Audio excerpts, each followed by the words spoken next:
अस्सलाम वालेकुम everyone, this is D1 exercise 11B question number 12 हम इसका कर रहे हैं, जिसमें कहते हैं इन अ रेक्टेंगल ABCD। एक रेक्टेंगल बना लेते हैं, इनके नेम दे देते हैं A से B, B से C और C से D।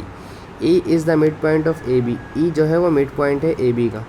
एंड CED, ओके, यानी कि C से E और E से D दो लाइंस हमारे पास जाएंगी, ठीक है। C से E और E से D यहाँ से यहाँ तक, ठीक है। ये एंगल इन्होंने दिया है 118, ठीक है, 118। अच्छा, अगर थोड़ी सी देर के लिए आप कंसिडर करें कि आप इस ट्रायंगल को सिमेट्रिकल ऑर्डर में यहाँ से बंद करते हैं, ठीक है, इसे यहाँ से यहाँ फ्लिप करते हैं, ठीक है, तो ये पूरा ट्रायंगल एक दूसरे के ऊपर बंद होकर के एक इस तरह से रेक्टेंगल की शेप बना देगा। ऐसे बनाएगा कि नहीं बनाएगा, ठीक है। तो जो B है वो A पे फिट हो जाएगा, C जो है वो D पे फिट हो जाएगा, और जो ये वाला एंगल है वो इस एंगल पे फिट हो जाएगा। तो मैं बताना मैं ये चाह रहा हूँ कि ये एंगल, दोनों एंगल्स आपस में क्या हैं, ये बराबर हैं, ठीक है। ये दोनों एंगल्स आपस में क्या हैं, ये बराबर है। ये बताना चाह रहा हूँ कि मैं ये एंगल्स आपस में इक्वल है, ठीक है। अब आगे चलते हैं, हम अपनी दूसरी बात मुकम्मल करता हूँ।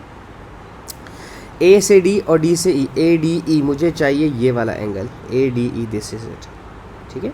तो अल्टीमेटली ये तो 90 डिग्री का है, लेकिन अगर किसी तरह से मेरे पास ये पता चल जाए, जो कि मैं अभी मालूम करने वाला हूँ, E के दो एंगल हैं, एक राइट साइड पर है और एक 118 डिग्री है, और एक उसके राइट साइड पर और लेफ्ट साइड पर दो हैं, ठीक है। तो ये स्ट्रेट लाइन पर होने की वजह से 180 डिग्री बनाएंगे। 180 डिग्री में से 118 माइनस कर दें, 10 माइनस 8 2 और 7 माइनस 1 6, 62। और ये E और E आपस में ऐड हो जाएंगे, क्योंकि दोनों सेम है, तो इसलिए 2E बन जाएगा। और E अगर 2 मल्टीप्लाई कर रहा है, वहाँ जाकर करेगा डिवाइड, 2 3 6 2 1 2, तो ये भी 31 है और ये भी 31 है। बताना ये चाह रहा था मैं कि ये दोनों आपस में क्या है, बराबर है। अब अगर जो कि आपको ADE निकालना है, ADE निकालने के लिए आप क्या करेंगे, सिंपल, हमारे पास जो ट्रायंगल बन रहा है ADE का वो कुछ इस तरह से बन रहा है, ठीक है, A D और E, ठीक है। ये 31 है, ये 90 डिग्री है, और ये मुझे मालूम करना है ADE, ठीक है। यहाँ तीन एंगल हैं, एक 90 डिग्री का है, एक 31 है, और एक मुझे एंगल D मालूम करना है। ये मिलकर बनेंगे 180 डिग्री। तो एंगल D में से ये 180 माइनस 90 माइनस 31 माइनस कर दें, ठीक है। तो 180 माइनस 90 माइनस 31 ये हो रहा है 59 डिग्री। तो ADE आपके पास आ रहा है 59 डिग्री, ठीक है। ये मेरे पास आ गया 59, ठीक है, दिस इज़ इट। यहाँ लिख देते हैं। अब है D से C और C से E, अब ये चाहिए, ठीक है, ये वाली रिक्वायरमेंट। अच्छा, जब अभी थोड़ी देर पहले मैंने आपको सिमेट्री वाली लाइन समझाई थी, तो ये दोनों लाइंस आपस में एक दूसरे के ऊपर फिट बैठेंगी ना, तो इसका मतलब ये है कि ये दोनों साइड्स और दोनों लाइंस भी आपस में क्या है, वो बराबर है। अब जो ट्रायंगल हम बनाने वाले हैं यहाँ पर, वो हम कुछ इस तरह का बनाएंगे, जो A से C और C से E को शो करेगा, ठीक है। सही बनाते हैं, थोड़ा सा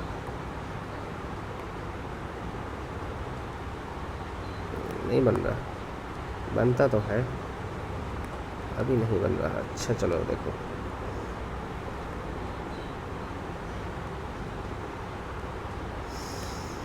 बिस्मिल्लाहिर्रहमानिर्रहीम, क्यों नहीं बन रहा।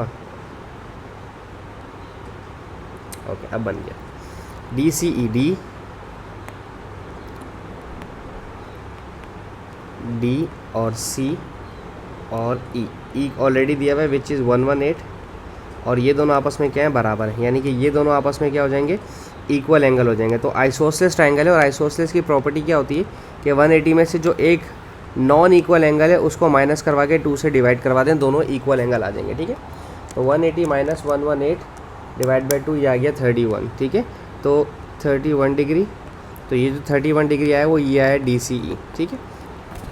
होप सो मैं आपको समझाने में कामयाब रहा हूँ। Thank you so much for watching my channel. अल्लाह हाफिज़। यहाँ इसको लिख देते हैं कि हम C मालूम कर रहे थे ताकि कन्फ्यूजन दूर रहे, ठीक है। थैंक यू सो मच, अल्लाह हाफिज़।